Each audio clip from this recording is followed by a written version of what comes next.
Welcome back to Rated Radio with your hosts, Lexi Ray and Shane Wyndham. Shaner. I wrote that as a joke, you know, because I had to change your name all over the social media and We're shit. rolling with it. Lexi Ray, Ray Alexander. Call me what you will, just don't call me Al. Anyway, that would be my sister. What Billboard hit were we dumb enough to listen to for this special? Well, now that you've handed me back my papers, I did. We're going to talk about Too Dope and Violent J here in a minute. Mm-hmm.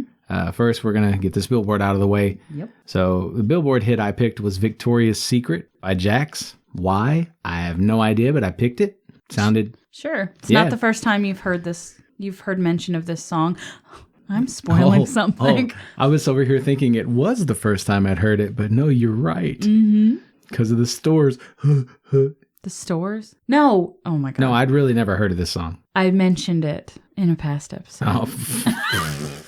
But that don't mean shit. You do this shit to me all the time, though. I've already been on the train with this song. Chew motherfucking chew over here. What did I think? Thank you for asking me, Rayburn. Oh, okay, yeah. I mostly respect the messaging of the song, and the catchy pop rock nature of it isn't hard on the ears or anything, but I'm going with 4 stars, mostly because this isn't for me. As a guy who was physically undesirable in my youth, I can assure anyone listening that this knife cuts in all possible ways. Guys aren't the only people who give weight to physical beauty. I'd also posit that hetero men are largely not responsible for the pressures felt by hetero women. You ladies can be entirely too cruel to one another in my experience. Not that dudes are much better, we just leave each other alone instead of embracing the petty drama going on in our heads. Anyway, the notion that Victoria's Secret exists only as a means of pleasing men falls apart for me, since I've always been turned off by the majority of Victoria's Secret models, as well as their clothing. I dug their scented lotions and whatnot, but that's about it. Still, I really do appreciate anything with messaging aimed at alleviating the beauty pressures felt by any sort of young person. I just worry that certain ways of going about it are simply creating a straw man enemy in the minds of impressionable people. Now for the female perspective. Was that enough words? Yes, it was. Making an appearance from my new Obsessions playlist. If you want to hear all the great things I said about this song, tune into the past episode. Spoiler alert, I was a big fan of its body positive message for women young and old. Bonus, check out her version of Teenage Dirtbag and 90s Kids. It'll give you full-on millennial nostalgia. Those were less words than I said. It was. But you like how I plugged a past episode? Roll the intro.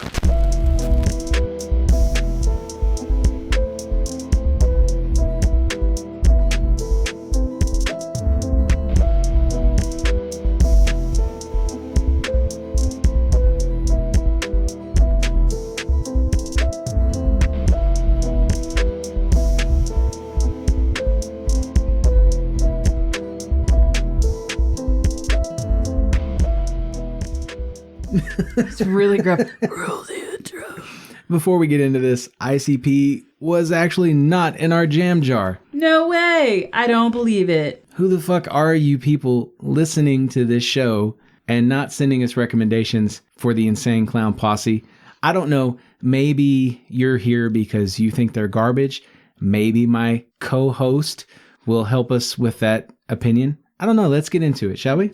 Yes, we shall. Although I will say before we get into it, they're seeing a certain spike in listeners with the younger generation now because they have a great resurgence on TikTok. I wonder why. What do you mean? You wonder why? Jay's been doing a bunch of interviews. I know that, which I love seeing. Not them actually. Their stuff is being sampled for thirst and horror compilations and shit like that.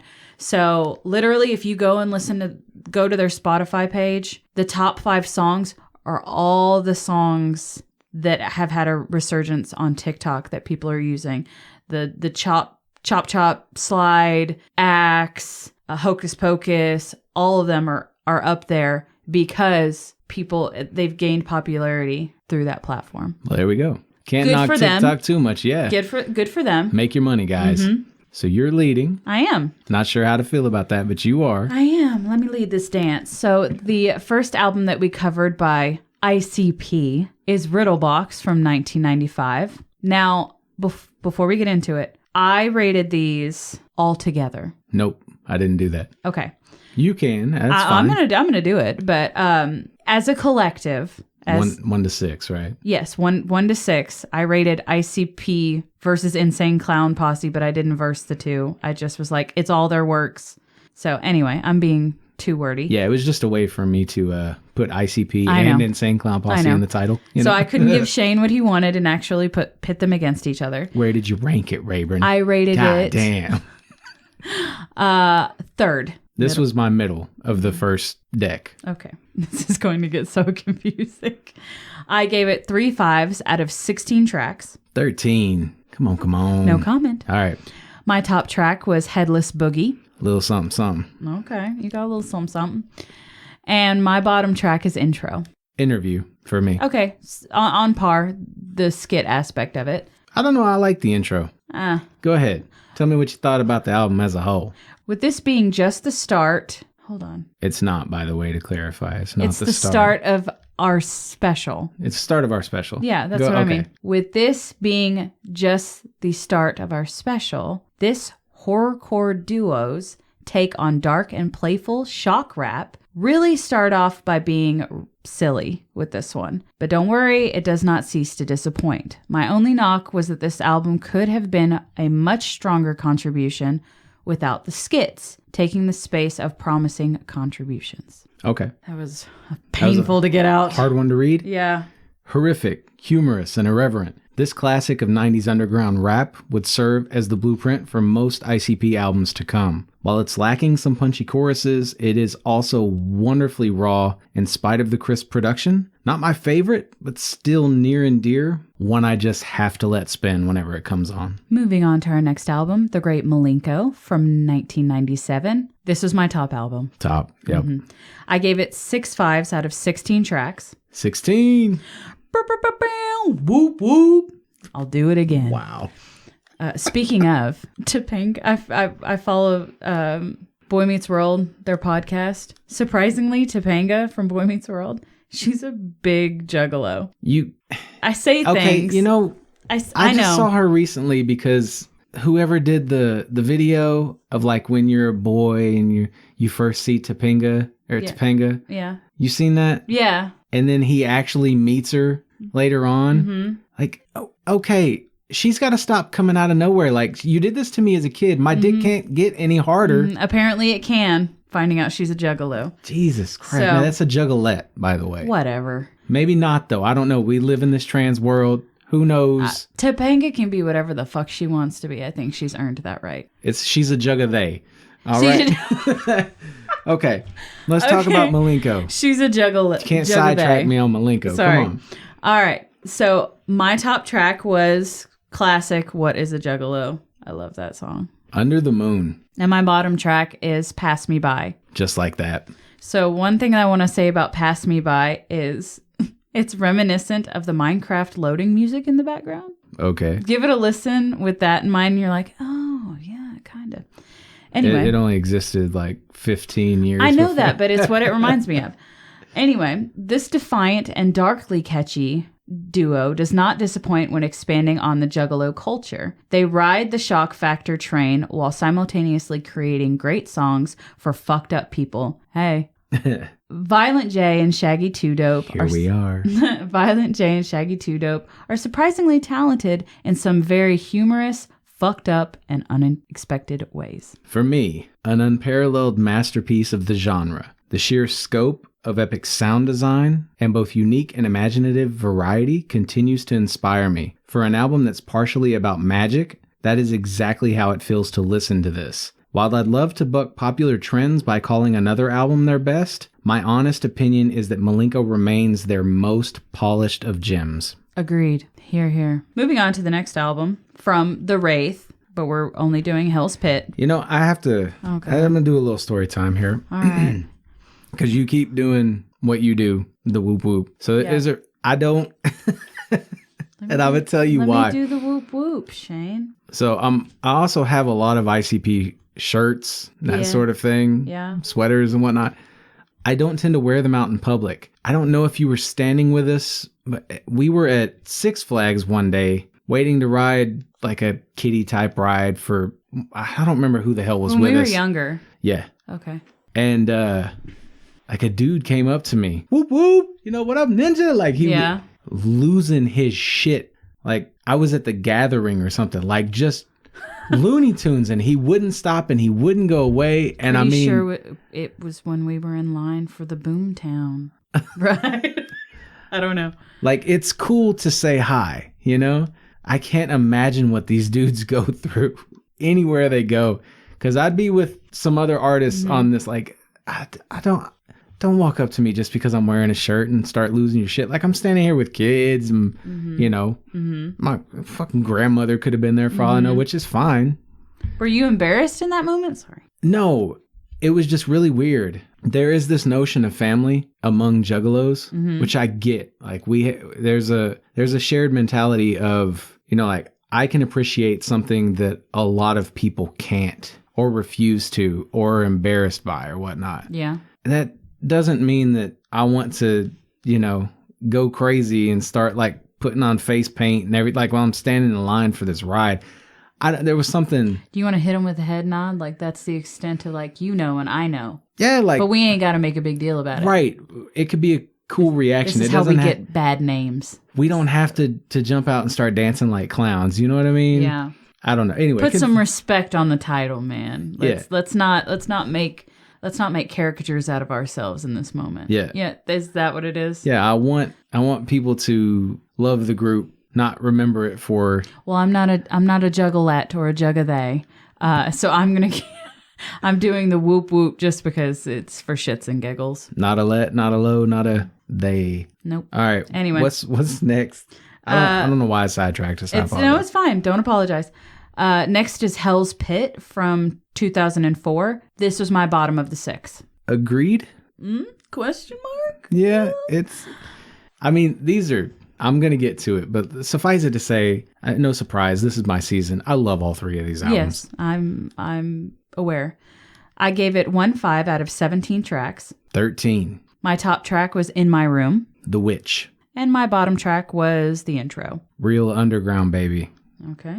Here the duo is still sticking to shock, but lacks creativity in its backing tracks. Also, the lyrics aren't as humorous as the last album, and for me, that held some serious charm. Pretty sure if I could blend pieces of this disc with bits of the remixed version, it would top Riddle Box for me. In its original state, though, I long a little too often for the production styles of Mikey Clark. Still, I continue to posit that this is one of the most intense albums you'll find, with themes squarely grounded in mental illness and the self-actualized hell that goes with it. The disc is appropriately dark and immersive, even if it runs out of steam toward the end. And I would add that I did remix the 2 versions of Hell's Pit on Spotify if you're interested in hearing what I think is this album's true potential. All right, while Shane sheaths his boner for ICP, why don't we just take a long-needed break?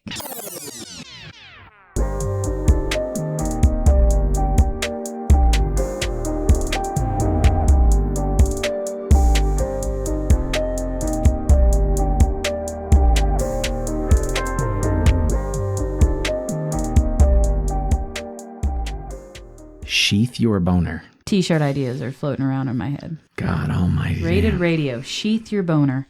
Oh, I forgot to mention it was on that page. Their music makes me feel like I'm a psycho and every day is Halloween. Okay. It's kind of how, not a psycho. That's kind of how Melanie Martinez makes me feel. I don't know about this new album. I haven't listened to the new album. But anyway, she has 3 now. That's all I'm going to say. The lucky number. I wonder if we'll have to cover her on the podcast. I don't know. Anyway, we're not here to talk about Melanie Martinez or Insane Clown Posse at the moment. Shane, you picked our song list for the special. What was it? Curiously uncanceled songs. That seems relevant to some things. Anyway, why don't you let us know what you picked and your story behind it? My pick here for story time was a song by Johnny Burnett called You're 16, You're Beautiful, and You're Mine. My playlist begins and ends with something I've always found super disturbing about that crooner era in music, and that's the obsession with young girls reaching the age of 16. Mostly sung by older dudes, I get that these were popular with teenagers who've always driven the pop music scene, but it's hard to wrap my head around how this flew, even back then. It's just creepy as all hell, like, hey, what's the coolest thing about your significant other? Oh, well, you see, they're 16, and you know what that means, am I right? Fuck out of here with your creeper vibes. I dig the oldies and could even grant some benefit of the doubt to the songwriters possibly not meaning any harm or not intending the lyrics the way I'm hearing them, but damn if that excuses it. I once had a friend who was big into sleeping with virgins, thought maybe I was missing something. Mm-hmm. Having since been with a few virgins, I really don't get it. They're not experienced and usually can't fully enjoy the experience for how nervous or in pain they are. Spoiler alert, it's a power move. Yeah, I figured as much. Yeah. No, what I really think the virgin thing boils down to is bragging rights. Yeah. Or getting off on some inflated sense of power over someone else's life history, right? Go. But in the end, it's just pathetic. We should expect better of ourselves. What do you got for me? Well, since we're talking about music from that time, my pick is Baby It's Cold Outside by Margaret Whiting and Johnny Mercer. With the holidays just ending, I would be amiss for not pointing this one out. Odds are this track, or some variation, made your holiday playlist. My question is, why do we all insist on promoting a track that glorifies date rape and sexual assault? Oh my God. My writing is too big, oddly enough. It's too big. It's too big. You heard it here first. Don't get me wrong. I myself am guilty of this, even going so far as to wanting to sing my own variation on a family Christmas album. With her dad. And you. I offered it up to you, too. Blame it on my newfound wokeness, but maybe let's start coming up with some original Christmas tracks rather than opting for the lazier and disturbing avenue. Remember, no means no, kids. I'm going to be honest, I've never really listened to that song enough to know what the big deal is. Dude, he just won't take no for an answer. She's like, I really can't stay. And he's like, it's cold outside. You'll freeze out there. Yeah.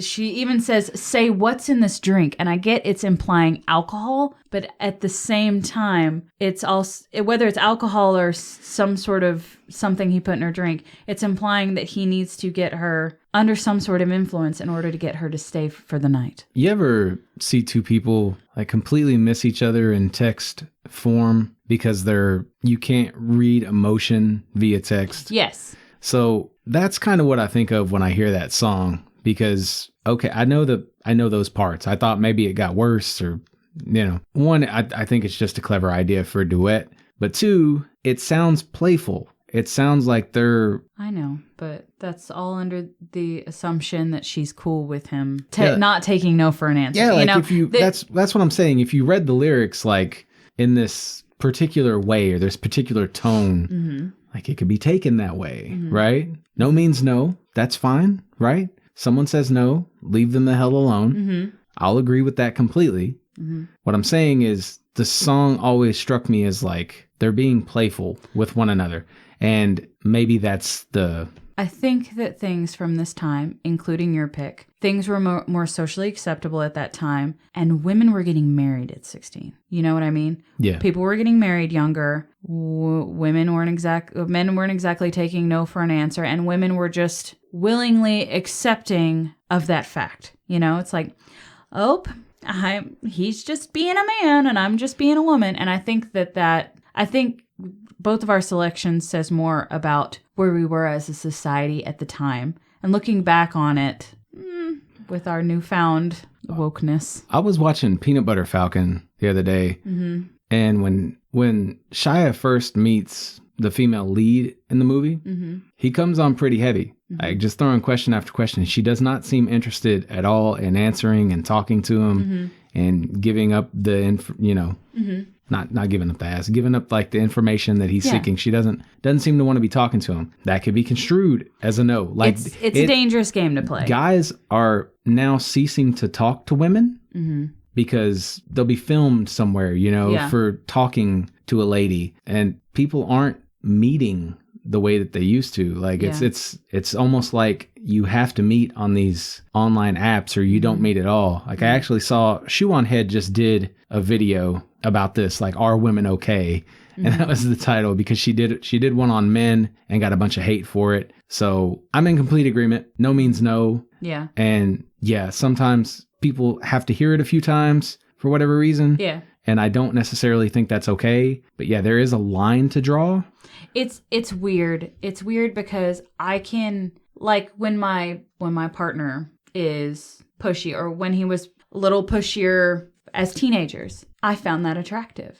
But when I'm out and about, maybe it's because I'm in a committed relationship and I'm not willingly inviting that behavior in my life. If I'm telling you, because I'm not one that's going to be a dick. And if you're complimenting me, or like, you're beautiful, can I have your number? I will say, I appreciate the compliment, but I'm in a committed relationship, and that should be the end of it. Like, I'm clearly acknowledging the fact that you complimented me. Thank you so much for going out of the way to do that, because it does take a lot of strength to be forward like that. Thank you so much. I appreciate it. But no, I'm not interested. If you come back and tell me, where your man at? I don't see him here. I don't need to fucking explain to you. I get that. Where my man is at. And that should be enough. There are a lot of women who are just like there are a lot of men. Because I remember, back in the day, definitely not now, but back when I was beautiful,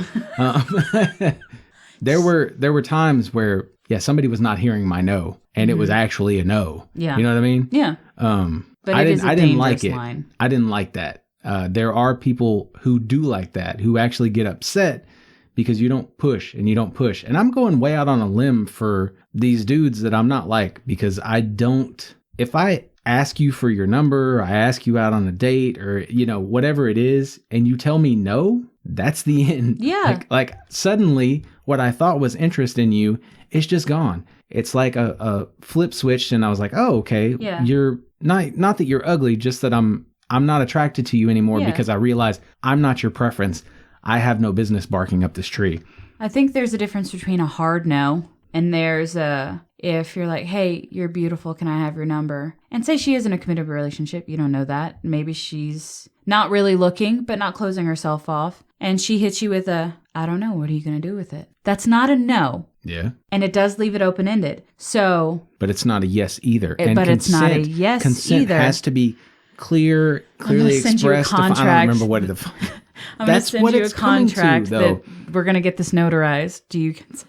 That's what's next. That's what I think is happening. Did you accept the terms of this agreement? You'll literally have to agree with a third party, or go before a judge, or whatever it is, to like hold hands, right? Like these are extremes. Yeah. But there seems to be no gray area.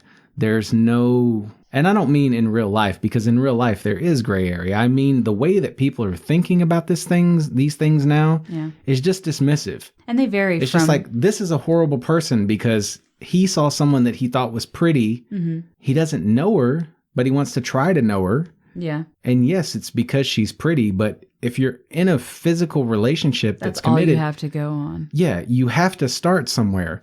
Like there's a reason why you go on dates. And it's so you can learn if species. This person that looks like someone, you probably want to fuck. Yeah. If you actually want to fuck them, if you want to be around them and spend time with them. And if you don't, you stop dating them, right? Mm-hmm. Like that initial, it's a lizard brain thing that has to happen. Because who out there is getting in these committed relationships when you're not attracted to the other person at all? You have to be attracted to someone.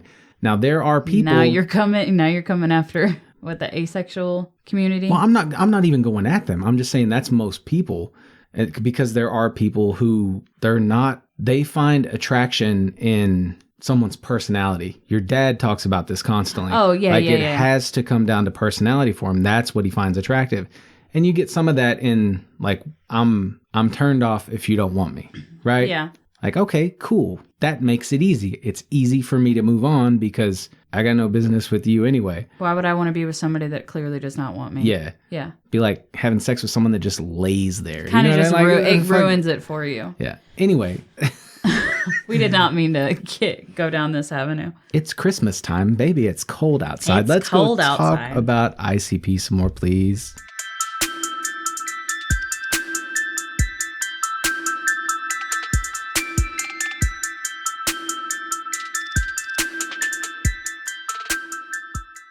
I like for a split second, it almost sounded like you were begging.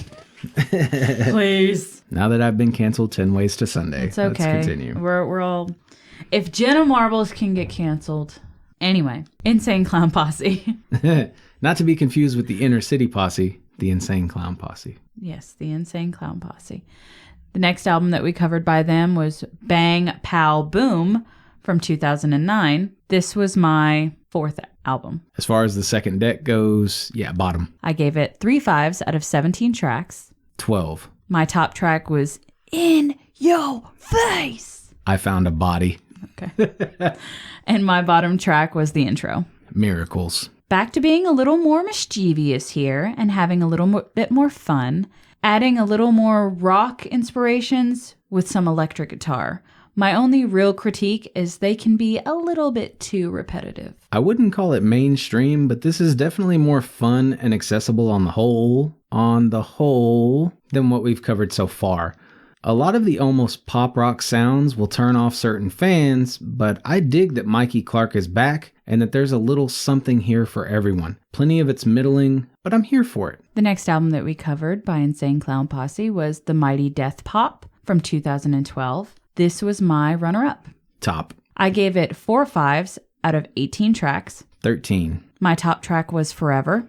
The Blaster. And I actually gave Untitled to my bottom track because no sound for 1 minute and 8 fucking seconds. What the hell? Yeah, same here. It's just an outtakes track, you know? Much more of a theatrical direction here, with some goofy collaborations along the way. Beats can sometimes seem repetitive, but adding those inclusions is a nice added experiment. Along with some country directions, some of those experiments and collaborations include Ice Cube, Color Me Bad, Twisted, and 3-6 Mafia, along with many more. If Milenko came with more sunshine, smiles, and hope, that's how I think of this LP. It's got some half-cocked tracks, sure, but I also think it offers more variety than Milenko, while also being better suited to the average listener. Even my wife likes this album, and I'd rank it pretty close to the top of their discography in spite of its weak points. Some amazing music videos came of this one as well, so I would point out we've got Chris Benoit, The Mighty Death Pop, and Hater to Death. Next album that we covered by Insane Clown Posse is The Marvelous Missing Link, Lost, from 2015. This was my second to last album. Middle. I gave it 0 5s out of 14 tracks. 12. My top track is Falling Apart. You Should Know. And my bottom track is Lost. Intro. This last contribution highlights some EDM house music inspirations while discussing some darker than normal subject matter. And though it starts strong, ultimately it seems to lack the character and passion that made them so charismatic. Ignoring what's arguably one of their worst intros, this industrial-infused disc is possibly the darkest ever released by the group, and more listenable in its entirety than Hell's Pit, in my, albeit questionable opinion. So if you're looking for something that goes as hard as a de-Antwoord album in a car stereo system, then this might be perfect for you. It's musically much like a Twisted album and fits perfectly in with the label that runs beneath the streets. You really don't like industrial music, do you?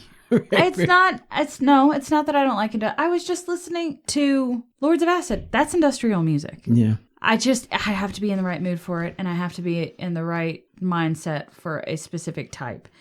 It's not that I don't like industrial music. I just think that I'm selective. Okay. I think I have established that. So, spoiler alert, guess who won for me this special? Was it ICP or Insane Clown Posse? Yes. Yes, it was. Turns out they're the same. Who knew? Yay! Spoiler alert. Who won for you out of ICP or Insane Clown Posse? Well, with only half the decks reviewed, and not technically even half of either deck reviewed, but you know what I mean? The first Joker's deck came out on top. I gave 42 5s among those 3 CDs, and the second deck got 37. Still really well reviewed. I really like these albums. I wish we could have covered all of them, but my co-host would have killed me. Yeah. And the good news is now we can feature ICP in the finales. I know, all so it's day. Not the last time that we're going to hear ICP. Far from it. I do like ICP. I'm growing more and more of an appreciation for them. I love the Great Milenko album. I always have. Which one is it? Probably the Death Pop. Yeah, the Mighty Death Pop surprised the fuck out of me. And even the Riddle Box surprised me. So those are 2 albums that I hadn't listened to. Great Milenko I'd heard a million times. ICP will always be something that I associate with you. And being a young kid in Grandma's first trailer and being like, ooh, what is he listening to? That's so scary. But as I have grown up and become an adult myself, I'm like, I get it. I get where some of the subject matter is coming from. I have a newfound appreciation for it, and I can really jam the fuck out to it. So, I have a newfound appreciation for Violent J and Shaggy 2 Dope. So I want to thank you for introducing them into my life. No, you're very welcome. For me, the world of music is probably always going to be the Insane Clown Posse on one side of the fence and everything else on the other. I hold them apart because they're my favorite example of making your own lane. It's a chain link fence. I just want to preface that. Fair enough. The entire planet says you don't fit in, then find a unique reminder that the only person you have to fit in with is yourself. The rest will follow. And that's what I think it means to be a Juggalo. These guys changed my life for the better and continue to. People may clown on them for songs such as Miracles. Clown. As an atheist, I totally get the critique too, but most don't seem to get that you're clowning some clowns. They don't care, and I strive to be just that kind of artist. Random fact in here, because we could go on and on about ICP, but do you know that their big break when in 97 with the Great Milenko came when their record label, who was owned by Disney at the time, dropped them over protest because of the Great Milenko album? Yep. I was like, Disney, really? Although Songs of the South did exist with the Disney company. So, yeah, there's a lot you could talk about. And people who know me, they don't want to listen to me drone on and on here, but like, it's interesting. There's a Kid Rock feature on the very first Joker's card. I think Eminem wanted to work with them, but then stuff didn't work out. So he did, and it's which they're both from Detroit. Yeah. They helped spur Tech Nine's career. There's so much here. Twisted. Yeah. Twisted came off their label. There's a lot you could talk about, point to, like, they host the Gathering of the Juggalos every year, which is a music festival that goes on for days, and they've worked with 3-6 Mafia. Like I said, I could drone on and on. They collaborate with the World Championship of Wrestling. Yeah. And I think that's what they originally started out wanting to do. They wanted to be rappers and they wanted to wrestle. And they were originally rapping. They were going by as they wrestled. The Inner City Posse. Yes, and that was another one of my facts, is they did go by the Inner City Posse. The first time I ever heard, I think it was the first time, I saw a single in Hastings. It was the Carnival Christmas single. And I picked it up. It just had 2 songs on it. It was like Santa's a Fat Bitch or something. Red Christmas, I think was it. I was like, what the fuck am I listening to? Man, you should have switched that out for Grandma's Carpenter's Christmas and just see what she would have done. Oh, they would have died. My cousin Corey, shortly after that, asked me he wanted the Great Milenko for his birthday. He also wanted the Korn album. So really the first day I really heard... No, it was before that. It was God, what was their second album called? I can see the kid in the mirror. It's just not coming to mind right now. I apologize. Anyway, no. You're not Spotify. You're not Shazam. You don't know everything off the top of your head. It's pissing me off now because I should know that. It is Life is Peachy. Life is Peachy. Follow the Leader was right after that one. Yeah. Although Life is Peachy was in 96, Follow the Leader was in 98, and the Great Milenko came out in between 97. them.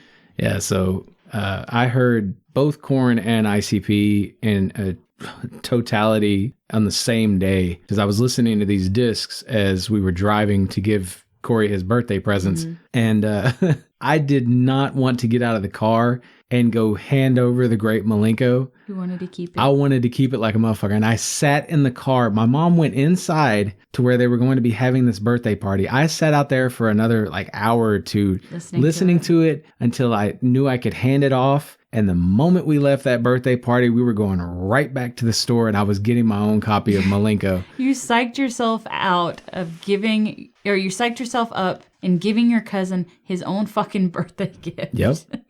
And back in the day, you couldn't get, like, they had music out before that. You couldn't just get ICP records anytime you wanted to. You could order them online. I think I could special order some of them through Hastings. And I did. I had all of this music that no one else had. And it was spectacular to feel that connected to the music. And chat rooms were becoming a big thing at that point. So you could really find those people. I remember my sisters got online in some chat room and were talking ICP with some kids they found out just lived right down the street, and they fucking invited them over. You know, these fucking crazy kids came in. And this is the problem. Sometimes the energy is just too much for me, right? Yeah. Like, I love a party, but I am not partying 24/7. And sometimes some of these fans that I've met, they're wild. You know what realization I've come to? ICP is music for latchkey kids. What's a latchkey kid? Help me. Latchkey kids are kids from like the late 80s to the 2000s. Maybe it's late 80s. That were walking themselves home, letting themselves in the house. Both parents or single parents were working, and they were kind of responsible for themselves after school let out. And I really do think that ICP is a lot of the music for those kids because their parents weren't necessarily around monitoring them. Either they didn't have the time or they didn't have the energy. Not saying it's bad music, because it really does encompass what a lot of kids were feeling at that period of time. But ICP is music for latchkey kids because it is not the type of music that you can listen to with a guardian around. Did you know that anyone classifying themselves as a Juggalo is considered by the FBI a gang member? Yes, I did read that. I did read that. Mm-hmm. These are nice people, okay? These aren't people that are out to hurt anybody. Almost all of them, right? Mm-hmm. My cousin is a soft individual. Don't let him fool you. No, I am. There's a reason, though, and it's because that side of me, I box. You know, I cage that animal inside. But it's there. I cage it by listening to this sort of music. I also get a lot more from this sort of music than just the ability to cage the animal within. Because I've gone overboard. I remember going overboard as a teen a few times on some people and never again, you know?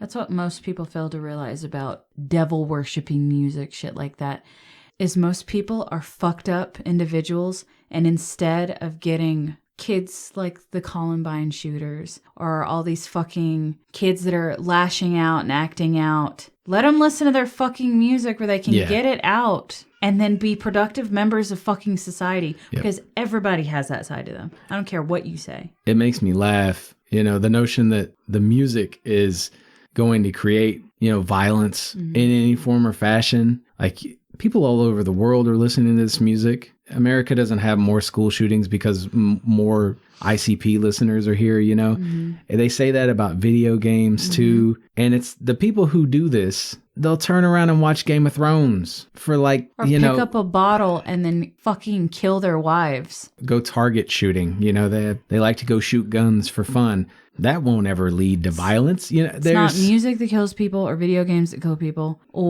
and I don't know if we have differing opinions on this, and this is not a thing about gun control. If people want to kill people, if people want to hurt people, they're going to find ways to hurt people, and they don't need an excuse to do it if they want to do it. You know, I classify violence in 3 ways. One is the psychopath, who they probably, most of them just need, you know, some guidance, some mental help. You know, and we don't take care of healthcare in this country. The other thing is crimes of passion. You know, that your son is clearly having right now. Totally. No, there are people out there, catch your significant other sleeping with someone else and it turns into murder. Yeah. That sort of thing. Most of the crime in our society is just driven by economics. It's the economic realities. It's putting people in hard places, can't find a job. Like they have no options. Don't have a great social safety net. Yes, I think Yellow Wolf hit the nail on the head at one point. Or the options are not easily accessible. He's got a song, I think it's called Do for Love. We didn't cover it yet, but he talks about I can never remember the lyrics in times like this. Talking about his 4-year-old's birthday coming up. He's got no gas in the house, all that sort of stuff. So it's gun, mask, duct tape, gloves. Well, what would you do for love? It's along the assumption of, would you steal bread to feed your family? Do you know it's wrong? Yes. Do you do it because you want to provide for your family? Yes. It's what you have to do. Yeah. The world is a gray area, and people can't sit here and pretend that everything is in black and white. Yeah. And anyway, yeah. This is unexpected. But this is the sort of reason why I love this group. And not to continue droning on, but we've gone down a few rabbit holes during this episode, and it's intellectually stimulating for me. People think you're not going to get anything out of this music. I'm sorry, but you're wrong. And I almost want to call you boring if you take that position. Live a little, enjoy a little, expand your mind to be about more than just, I'm going to listen to the new Harry Styles album. I love Harry Styles. Don't get me wrong. Don't you come for Harry Styles. I love Harry Styles. Anyway, I think that's how we're going to end. Thank you for tuning in. We do a lot of this constantly. This is the end of the season. Rayburn's already told us what we're covering next time around, so we're not going to rehash that, but we will see you again in a month. Go for it. That's going to do it for now. Hit up our playlists, visit our shop, share with your friends. Come find us online to get your voice on the show.